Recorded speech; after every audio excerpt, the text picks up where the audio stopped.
밀교에서는 이렇게 가르침의 전수 방법이 스승이 제자에게 은밀하게 가르친다는 거예요. 은밀하게 자신만의 어떤 성취한 뭐 어떤 것들을 제자에게 은밀하게, 그리고 아무에게나 가르치지 않고 딱 집어서 은밀하게 제자들에게 전수하는 방법으로 전해진다 해서 그게 이제 밀이라고 하는 용어를 쓴 것 같아요. 약간 비밀스러운 느낌이 있죠. 제자에게만 직접 전수하니까. 자, 이런 밀교의 반대말은 우리가 현교라고 합니다. 드러내다, 나타내다라고 하는 뜻의 현교. 은밀하다는 그 밀 반대는 현교겠죠.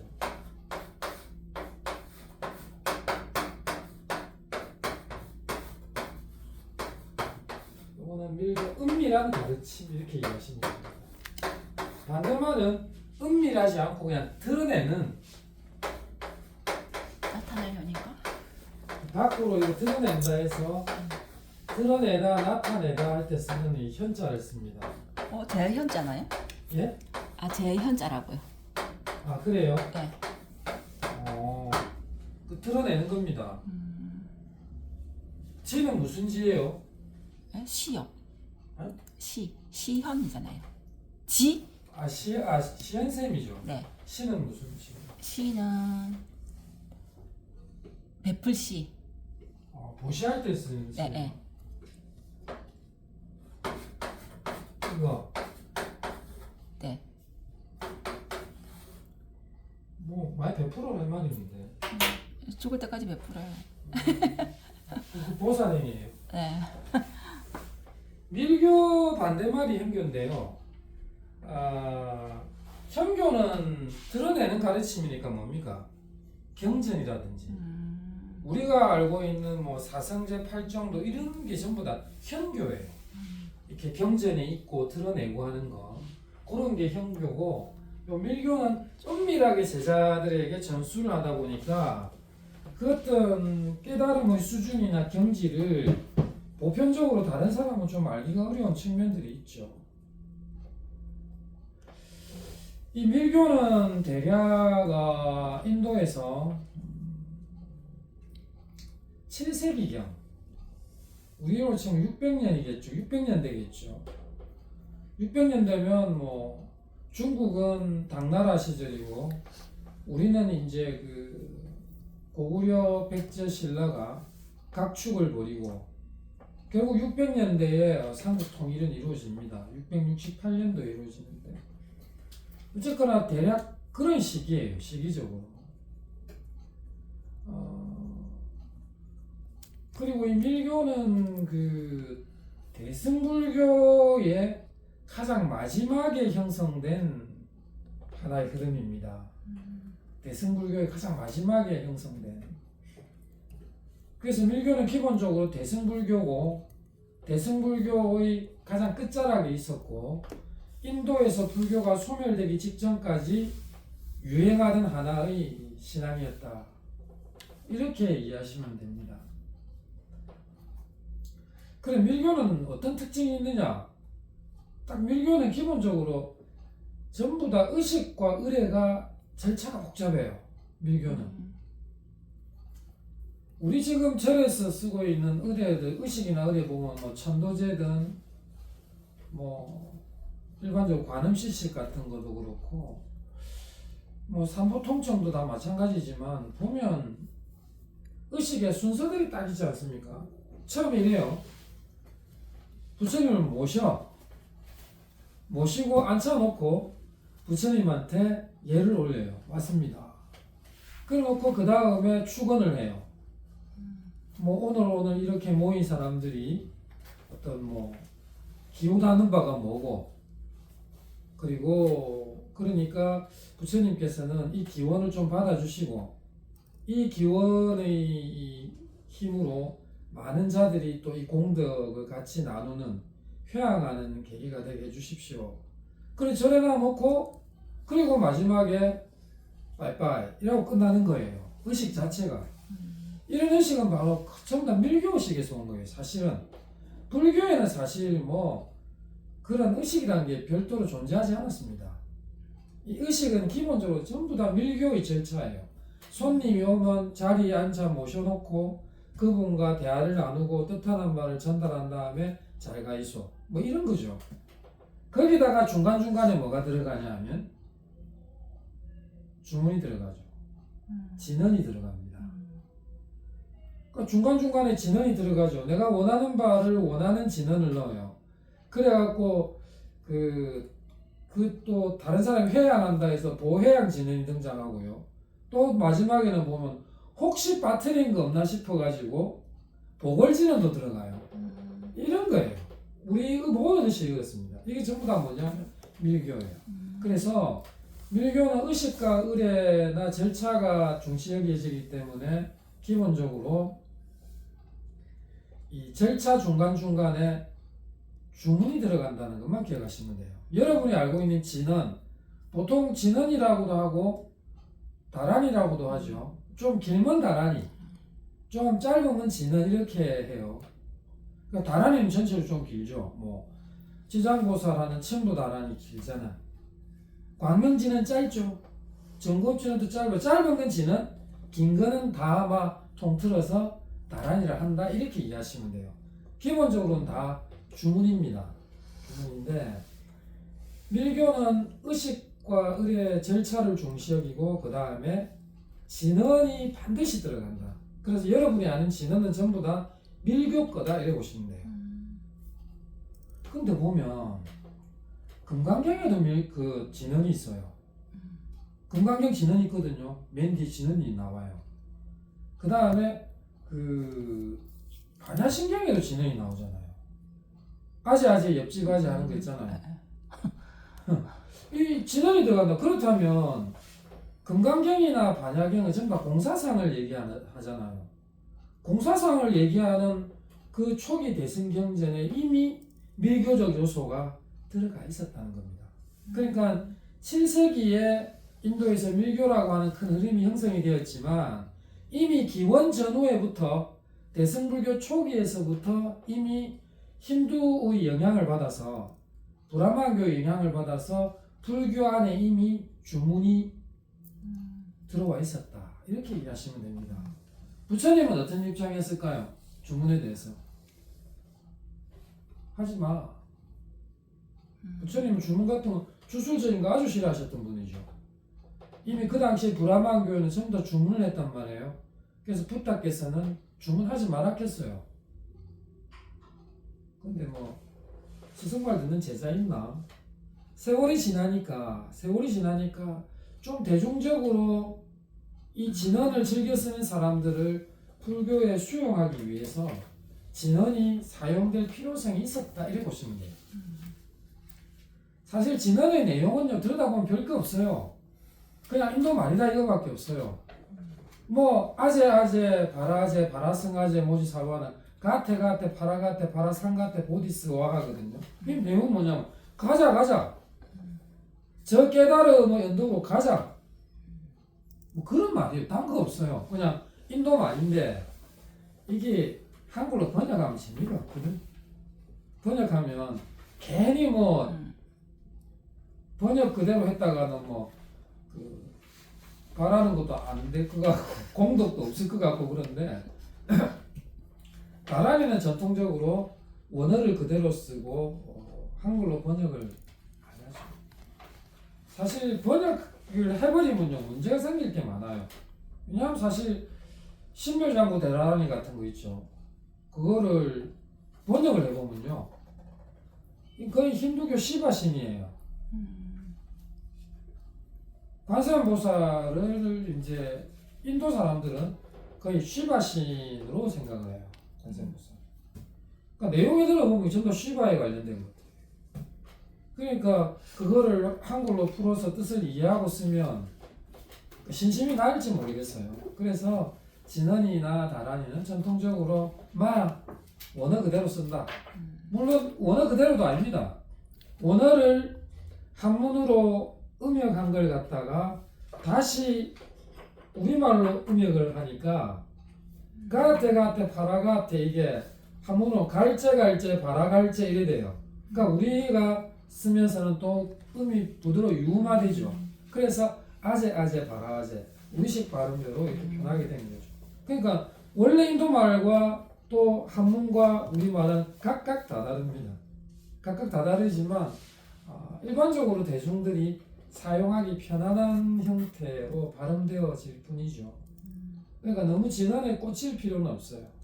꽂힐 필요는 없고 이게 밀교적인 요소다. 그것만 이해하시면 됩니다.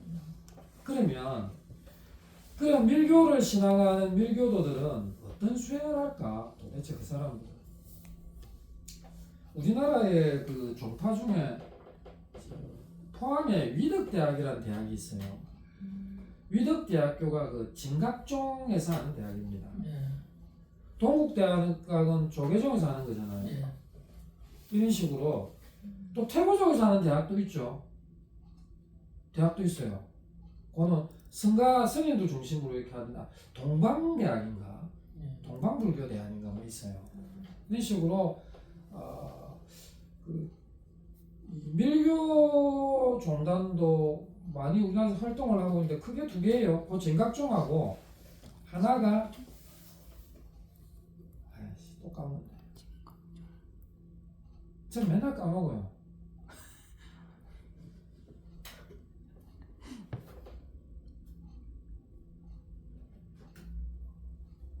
까먹은 기억 안 하려고 합니다. 나중에 기억날 때 말씀드릴게요.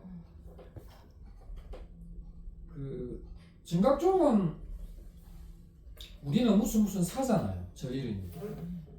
근데 길 가다 보면 무슨 시민당 이런 거 들어보셨습니까? 시민당요? 시민당. 마음에 도장 찍는 곳 뭐 이런 뜻이에요.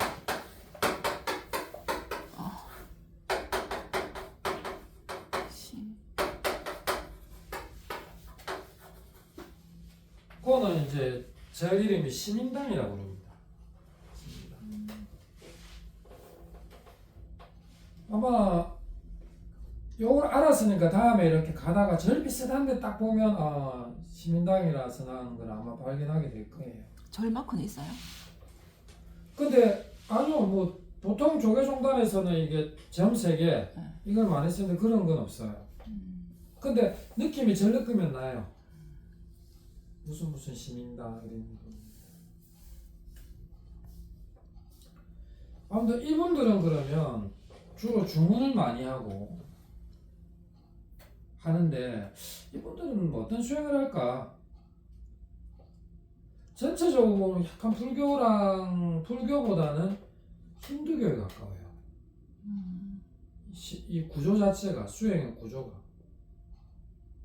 불교는 기본적으로 뭡니까? 이것이 불교다 할 때 불교는 이거 아니면 불교에서 아닙니다.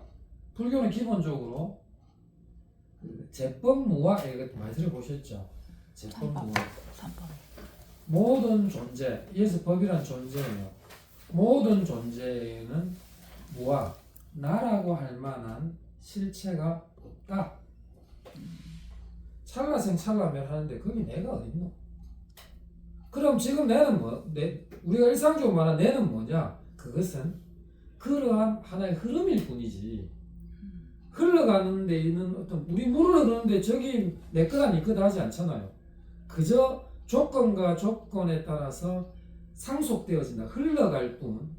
그 흘러감 속에 나라고 굳이 이것이 나라고 할 만한 건 없다는 겁니다. 10분 전에 시현쌤, 10분 전에 스님, 지금 스님, 지금 시현쌤 달라요. 변화가 돼 있어요. 세포가 죽어도 하나 더 죽고 있을 거예요. 어제의 나와 오늘의 나가 다르고 20년 전의 나와 지금의 나는 달라요. 근데 그 흘러감 속에서도 자꾸 나한테 내가 있다, 내 거다 고집하잖아요.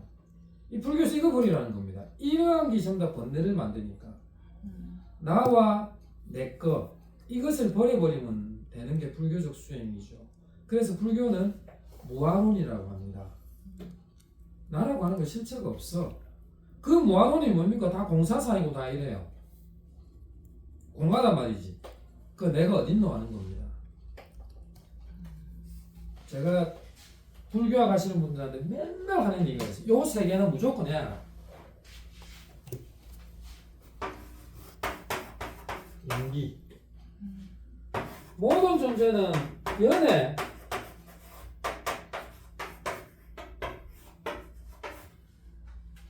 연애 일어나고 연애 멸합니다. 그 연생연멸이다 이런 표현도 쓰죠. 이 연기예요. 이 연이라고 하는 건 조건입니다. 모든 존재는 조건이 일어나서 생성되고 조건이 소멸하면 사라지고 이게 연기법입니다. 그래서 이걸 경전에서 니카야에서 이렇게 표현하고 있죠. 이것이 있으므로 저것이 있고 저것이 있으므로 이것이 있다. 이것이 소멸하면 저것 또한 소멸하고 저것이 소멸하면 이것 또한 소멸한다. 이런 식의 표현인데 그 연기예요. 모든 것은 조건입니다. 그래서 모든 것은 조건에 의해서 일어나기 때문에 거기에는 내락고 할 만한 성품, 자성이 없다 이겁니다.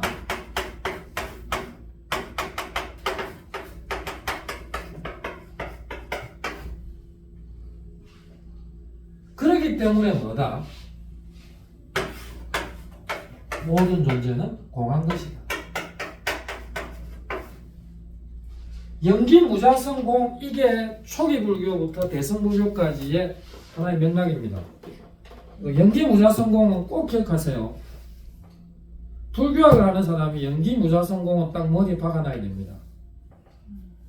이걸 부정하면 뭐다? 불교아니다. 이렇게 생각하시면 돼요.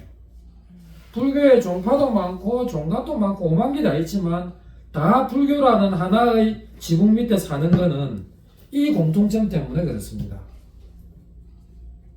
연기를 인정하고 무자성을 인정하고 공을 인정한다면 불자다 이렇게 보시면 돼요. 누누이 이것을 말하는 도덕적인 맥락은 나와 내 것에 대한 고정관념 버려라.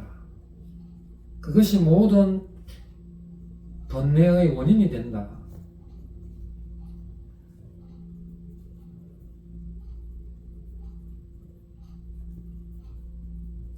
열반이 딴 게 아니죠. 열반이라고 하는 그 닛바나 내지는 니르바나의 원래 의미는 번뇌를 촛불이라 생각하시면 돼요. 촛불이 타고 있는데 번뇌를 불어서 꺼버린 상태를 열반이라고 합니다. 그러니까 번뇌 끊는 게 열반이고 열반이 곧 해탈이에요. 그것이 여러분들이 이해하는 성불입니다. 딴 게 아닙니다. 그럼 번뇌 없애려면 뭐예요? 탐진치 삼독 없애야 되는데 탐심과 진심과 치심 이건 다 어디서 나옵니까? 연기무자성공에 대해서 이해를 못하기 때문에 그렇습니다. 내가 없고 내게 없는데 뭘 탐낼 게 어디 있어요? 집착할 게 없습니다. 그럼 내가 집착하는 마음이 없으면 썩낼 일이 없어요. 이거 내 거다 막 이러니까 원하는 대로 안 되니까 성질을 내는 거지. 그러니까 결국 내라는 게 없다라고 하는 그 마음을 아는 그게 어리석음을 타파하는 거니까요. 연기무자성공 이건 공부했을 필요 없어요. 자, 그런데 밀교가 왜 약간 비불교적인 냄새가 슬쩍 나느냐 하면 특정한 외부 대상, 예를 들자면 붓다도 아주 많죠. 대승불교에는 뭐 우리 석가모니 붓다만 있는 게 아니라 특히 밀교에는 붓다 종류가 또 더 많아요. 그런데 밀교에서는 관세음보살에게 꽂히는 그런 밀교도 있어요. 그 티벳 밀교가 그렇거든요. 그 다음에 다양한 여러 부처님에게 꽂혀요. 가장 이제 보편적으로 밀교에서 꽂히는 부처님은 비로자나 부처님이에요. 비로자나 부처님. 거기서는 비로자나 부처님을 뭐라 부르냐 하면 대일견이다 이래요.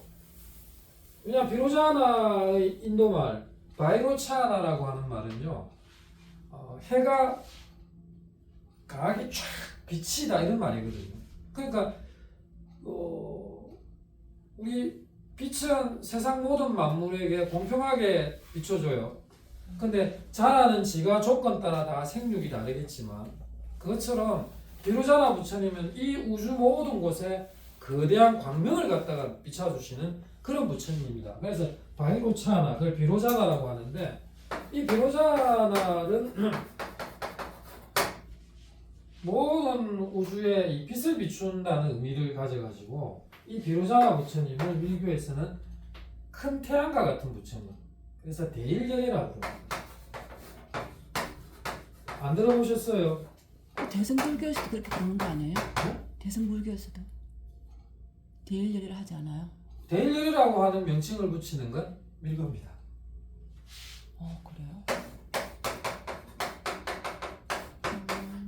그냥 비로자나 부처님은 이제 뭐 그냥 비로자나라 부르거나 아니면 법신불 이래 부르죠.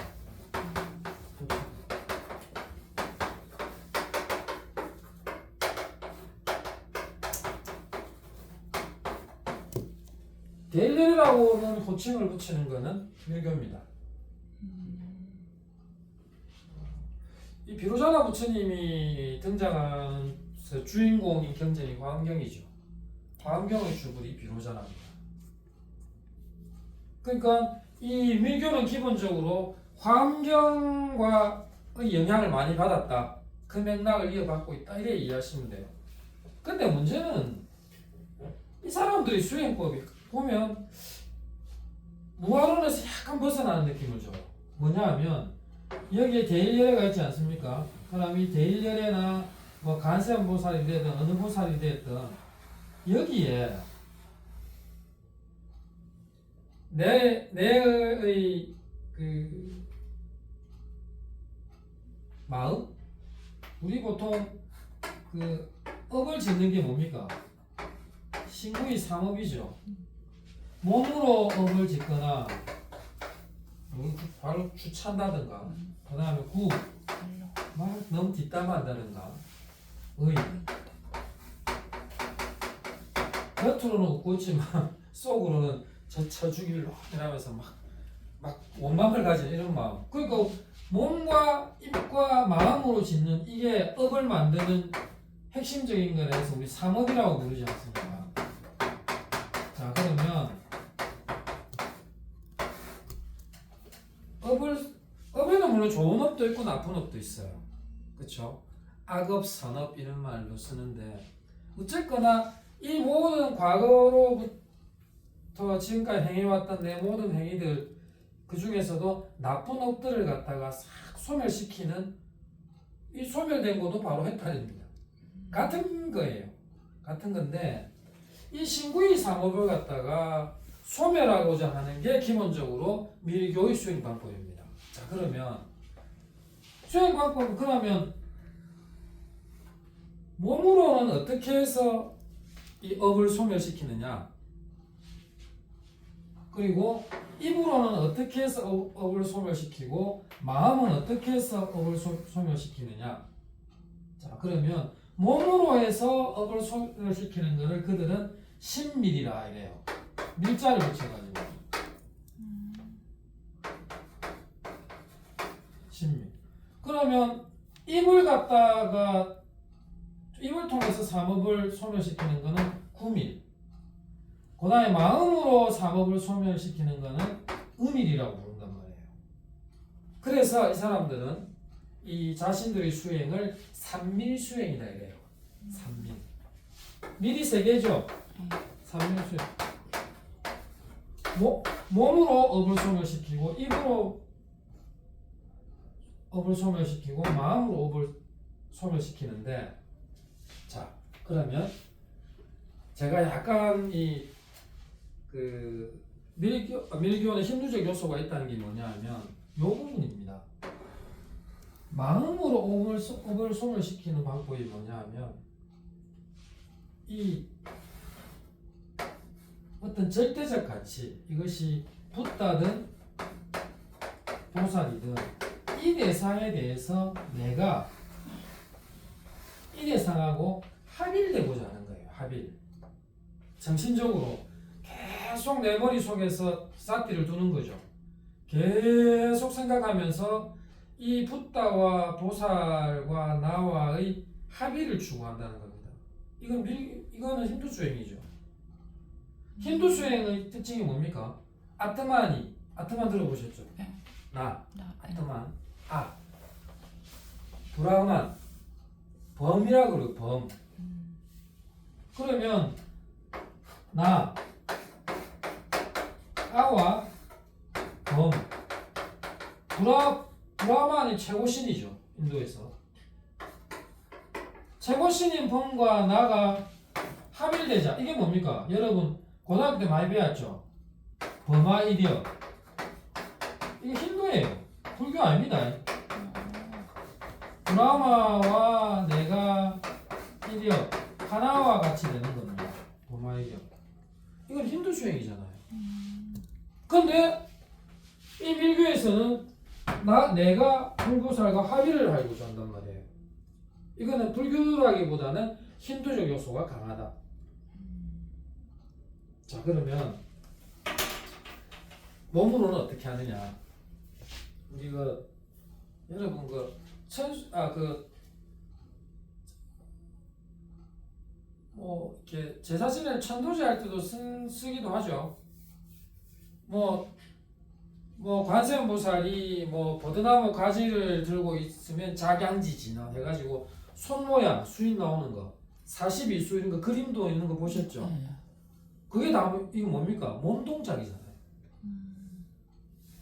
몸 동작. 그러니까 내 몸은 딱 가부좌를 한 상태에서 내지는 우리가 좌선하듯이 앉은 상태에서 내 몸은 특정한 자세를 취하는 거예요. 그걸 우리가 이거를 손으로 하면 수인이라고 그러죠. 수인. 손 모양을 특정한 손 모양을 냅니다. 우리 불상도 다 마찬가지 아닙니까? 이게 있으면 악마 촉진. 돈 줄래 땡꼬말래 이라면 뭡니까? 전범윤이. 설법인이라고 하죠. 전범윤이. 그 다음에 원하는 게 뭐냐 다 들어주겠다. 그게 여원인이죠. 여원인. 이러면 심우회인 두려워하지 마라. 이런 게 전부 이게 다 밀교 행법입니다. 그러니까 몸으로는 특정한 몸의 수인을 하든 자세를 취함으로써 내 몸이 짓는 업을 소멸시키는 겁니다. 자, 입으로는 뭐 하겠어요? 그분들이 이래 자세를 탁 취하고 앉아가지고 진원. 그렇죠. 입으로 주문을 계속 외우는 거예요. 특정한 몸의 자세로 몸으로 짓는 업을 소멸시키고 그 다음에 진언을 외움으로써 입으로 지었던 업을 소멸시키고 그 다음에 의업이죠. 의업을 소멸시키려면 못하겠습니까? 저 마음이잖아요. 그러니까 내 마음이 불보살이라고 하는 특정한 대상과 안테나를 맞춰나가는 겁니다. 그러니까 그 사람들 수행은 뭐예요? 앉아갖고 자세 취하고 주문 외우면서 머릿속으로는 하나의 대상의 사태를 갖다 붙이는 거죠. 이걸 통해서 무언가를 그 무언가는 너무 한문으로 우리말로는 깨달음이고 한문으로는 진여고 수로 많은데 그냥 무언가라고 합시다. 그 무언가를 얻는 거예요. 이게 그들이 말하는 삼밀수행입니다.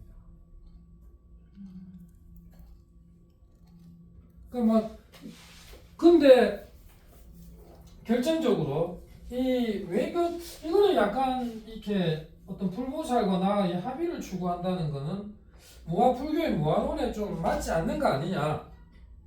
이제 그럴 때 이제 이분들이 하는 논리, 밀교의 논리가 있어요. 밀교의 논리가 뭐냐 하면 보통 우리가 이렇게 얘기하잖아요. 보통 우리가 본질 같은 게 있고 그 다음에 방편이 있거든요. 그러면 방편이 본질을 없애가면서 하는 방편은 옳지 않겠죠. 본질을 지키면서 어떤 방편을 쓰는 거는 불교에서는 보편적으로 그렇게 하죠. 안 그렇습니까? 그렇죠. 예를 들자면 제가 치과 얘기를 많이 하는데 제가 아이가 어렸을 때 치과에 데리고 가면요 가기 싫어해요. 가기 싫어하죠. 무섭죠. 근데 요즘 치과 어떤 줄 아세요? 애 낳은 지 너무 오래돼서 잘 모르죠. 아니요. 위에 그거 있잖아요. 애들 보는 애니메이션 막 틀어놓고. 그러니까 이게 누워갖고 만화 영화를 보고 해 멀리 웃으면서 보고 있는 거예요. 자, 이를 치료하러 갔는데 이 치료가 목적이죠. 그럼 애가 편안하게 이 치료를 받게 만화 영화 틀어놓는 게 뭐 방편이죠. 방편. 근데 그 만화만 보고 이 치료 안 하면 안 되죠. 그러니까 본질은 있지만 방편적으로 본질을 하기 위해서 사용하는 것들입니다. 이게. 아니 신도들한테 스님들이 제발 보시를 많이 하면 반드시 너가 복을 받게 돼 있다. 복은 누가 주는 게 아니라 내가 짓는 거다. 보시를 많이 해라. 그럼 보시를 많이 하라는 말이 절 불사 크게 하려고 하라는 말입니까? 아니죠. 본질적으로 보시는 자기 자신의 업을 밝히는 일이 되니까 하라는 건데 부수적으로 절도 보시를 받으면 성장이 되는 거죠. 그러니까 절의 성장이 보시를 활용하는 것이 아니라 보시 자체가 좋은 행위니까 이 행위에 부수적으로 절도 잘 되는 이 구조죠. 만약에 보시는 강조도 안 하면 이 절 불사만 맨날 떠들면서 그 개인의 어떤 그 신앙적인 성장에 대해서 얘기하지 않는다면 이게 방편이 본질을 먹어버린 케이스거든요. 이런 거 안 되죠. 수영로 교회 간 얘기 제가 예전에 한번 해드렸죠. 수영로 교회 가면 봉투가 딱 성전 후원금부터 쭉 있어요. 한 10개쯤 돼. 봉투가. 근데 재미난 거는 그 봉투의 가운데가 구멍이 나 있어요. 이런 거는 진짜 방편이 본질 먹는 거죠. 그 수영료 같이 그러면 안 돼. 왜 봉투를 안 만들면 되는 거 아니에요? 에? 봉투를 안 만들면 되는 거 아니에요? 아니 그것도 그 거대한 거를 또 돌리려면 뭔가 공급이 필요하겠죠. 필요하지만 필요하다고 해서 그걸 중간에 구멍까지 내는 거는 뭐다? 이게 조금 심한 거죠. 심한 방편이죠. 그 구멍 뭐 하는데? 돈이 보이네. 천짜리, 5천짜리, 그 만살이 냈겠습니까? 봉투 보이는데 전부 다 신사임당 들어가겠죠. 그러니까요. 스님도 전에 봉투 구멍을 한 내갖고 언제나 뭐 있어. 신도들 반응이 어떻게 되는 거야? 그 수표 딱 있으면 포함 나게 딱 내겠죠.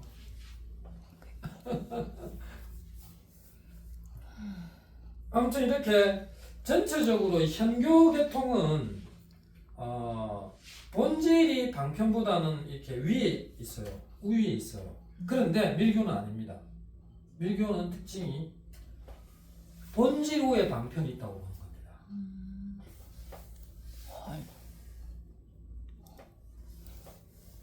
그러니까 이거예요. 쉽게 말하면 내가 아무리 훌륭한 지적 능력을 가진 자라 하더라도 어린 아이에게 무엇인가를 설명할 때 그 아이를 이해시키지 못하거나 그 아이가 이해를 못하면 내 말을 이게 무슨 의미가 있냐는 겁니다. 서비스로 치자면요. 찾아가는 서비스를 하겠다는 거예요. 그리고 눈높이 하겠다는 거예요. 얘 수준에 맞게 내가 눈높이를 해야지 내 눈이 높고 얘 눈이 낮고 이래가지고는 어차피 설득할 수 없다라고 보는 겁니다. 그래서 본질 자체를 부정하지만 않는다면 그 어떠한 방편에 커트라인 걸지 마라 이겁니다. 이리 가든 저리 가든 서울만 가면 된다는 겁니다. 서울 가는 게 목적이면. 근데 뭐 이리 간다 해서 뭐라고 할 필요 없고 저리 간다 해서 뭐라고 할 필요 없다. 지 조건 따라 가는 거니까. 그래서 본질 위에 방편이 있다고까지 말하는 것이 밀교의 특징입니다. 그래서 밀교는 다양한 방편들을 통해서 중생들에게 이익이 되는 것이라면 무엇이든지 할 수 있다는 견지에 서 있는 게 밀교 입장입니다. 그래서 밀교가 가장 대중적이죠. 물론 그런 게 있어요. 이게 불교사 전체로 쫙 보면은 불교가 처음 붓다 이래로 한 몇백 년이 지나 한 500년쯤 지나니까 이 불교가 이렇게 한 20개 정도의 부파로 이렇게 찢어져 가지고 엄청나게 많은 논문들이 쏟아지죠. 그래서 불교가 매우 어려워집니다. 불교 교리만큼 어려운 교리는 전 세계 종교에 없어요. 기독교, 이슬람 간단해요. 신을 믿고 그 복종하면 된다는 겁니다. 모든 것에 신은 역사하고 계시고 또 우리를 만드신 분이고 그분에게 헌신을 하면 천국에 태어난다. 이슬람 똑같아요. 기독교 똑같습니다. 서로 이름만 다르지. 요는 알라, 요는 여호와일 뿐 똑같습니다. 똑같습니다. 근데 불교는 어려워요.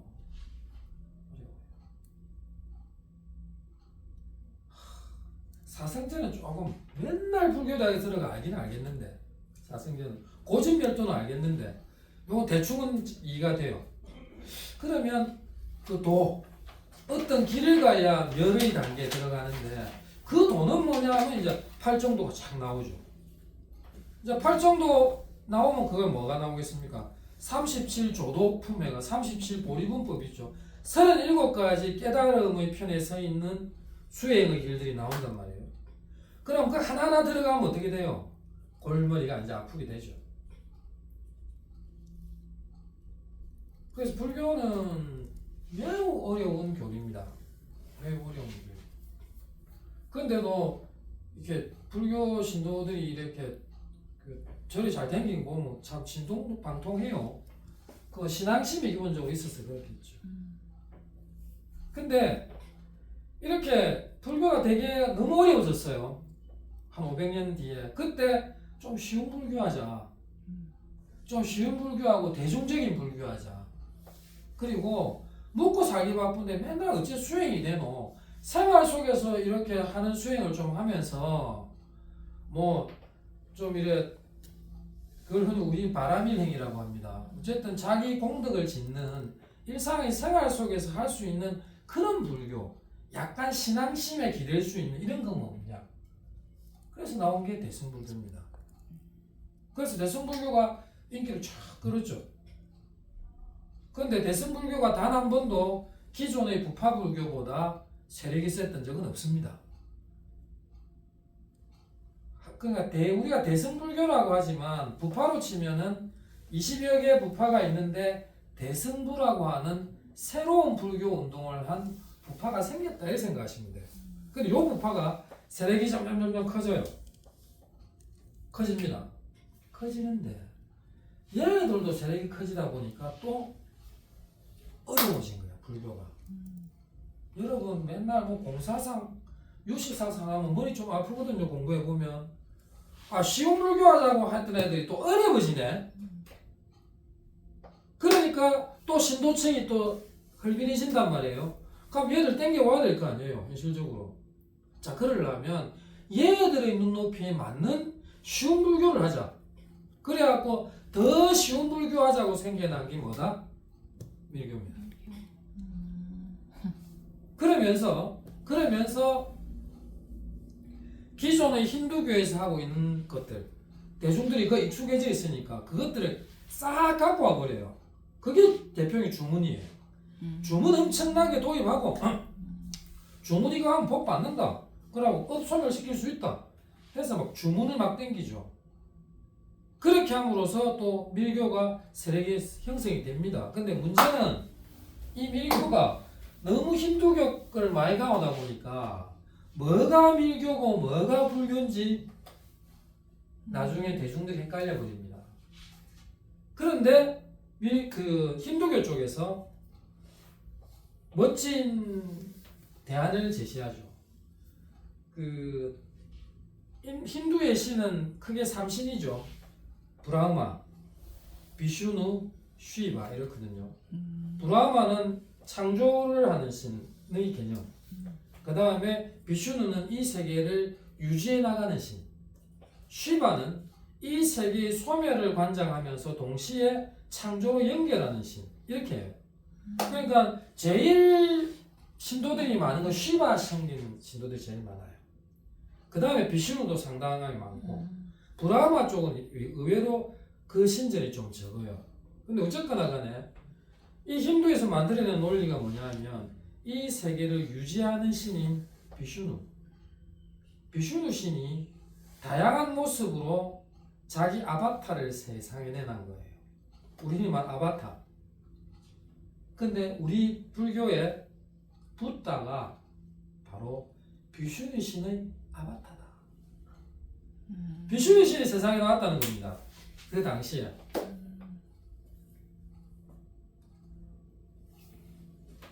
우리 중국에 도교라고 있죠.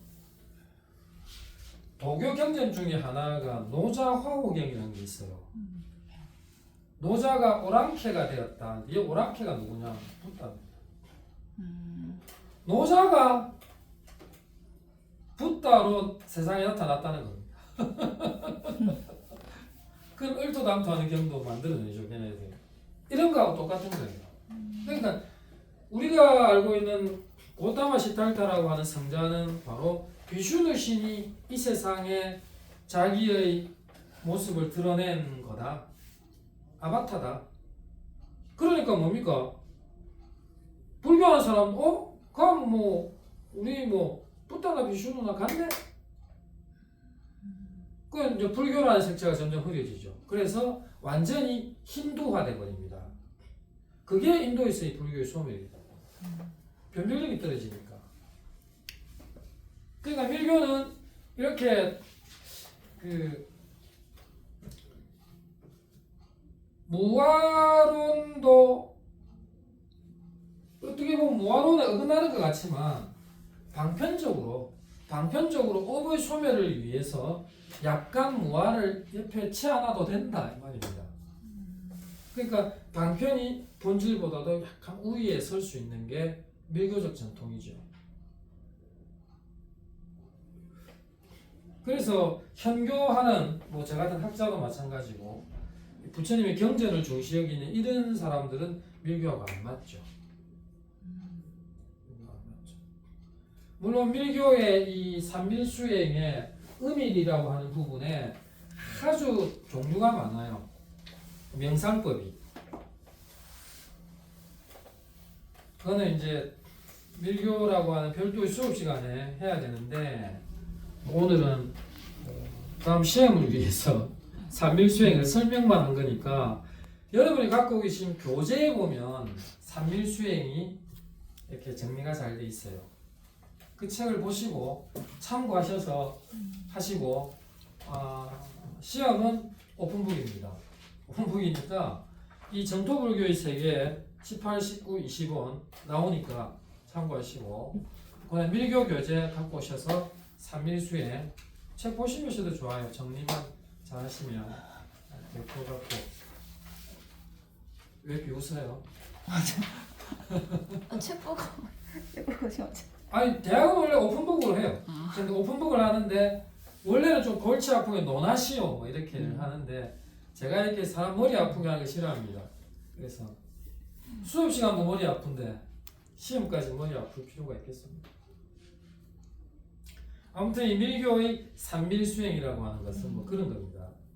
자, 몸은 어떤 특정한 형태를 취하고 입으로는 진언을 외우고 내 마음은 불보살 특정한 대상에 대해서 고도의 집중을 통해서 합의하고자 하는 이게 이제 신구의 삼업을 소멸하는 삼밀수행이다. 밀교 수행의 핵심은 그겁니다. 삼밀수행. 질문 있으면 하시죠. 그러니까 저희 같은 경우에는 이게 지금 힌두교랑 밀교랑 사실 대승불교랑 구분을 못 했었거든요. 그러니까 오늘 들어보니까 같이 섞여져 있긴 하네 보니까. 밀교는 좀 대승불교의 안에 흐름인데 맨 마지막에 까지 맨 마지막에 생겨난 흙입니다.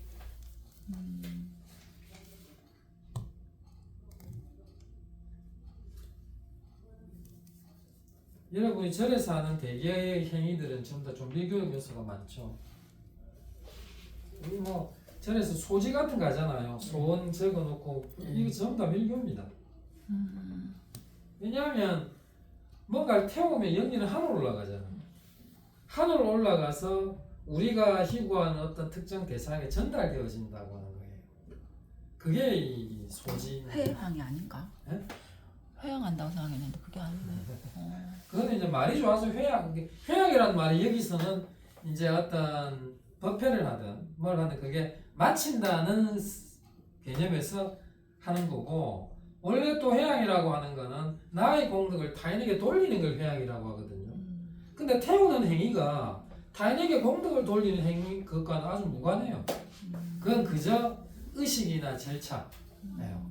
태워서 뭔가 연기를 날리는 그런 의식을 호마라고 해요. 호마.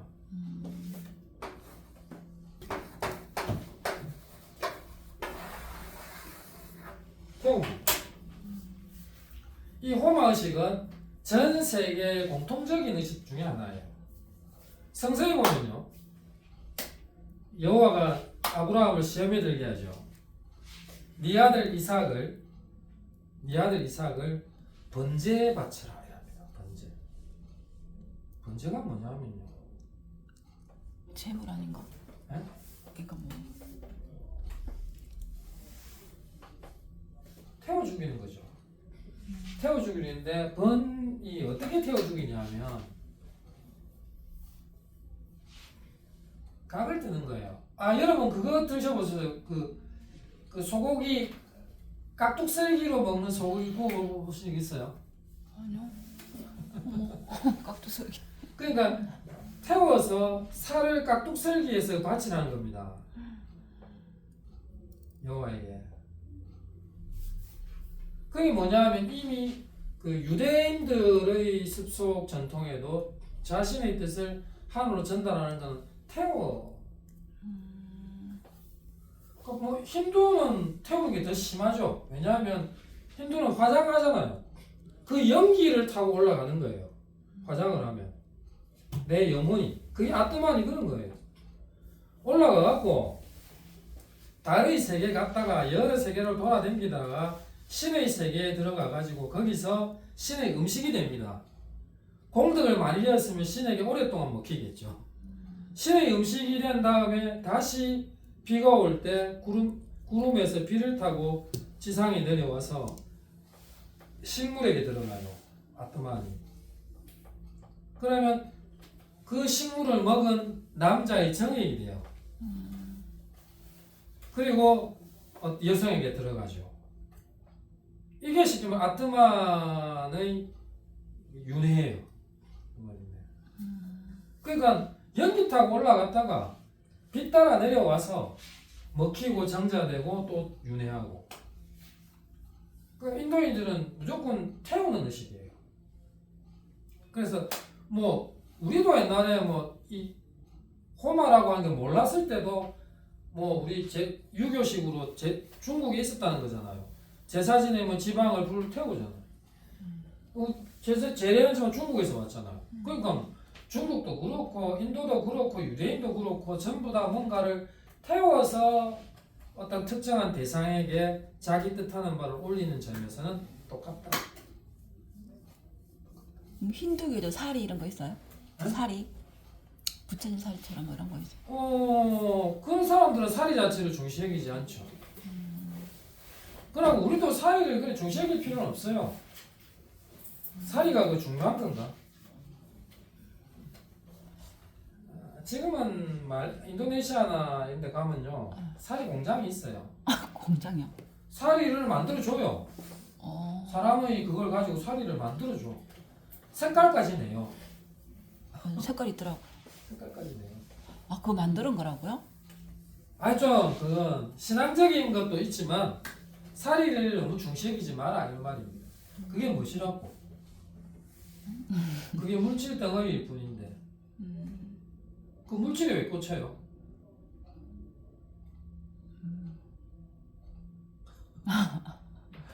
물론 우리 이제 대중들에게는 신앙의 대상처럼 여겨질 수도 있어요.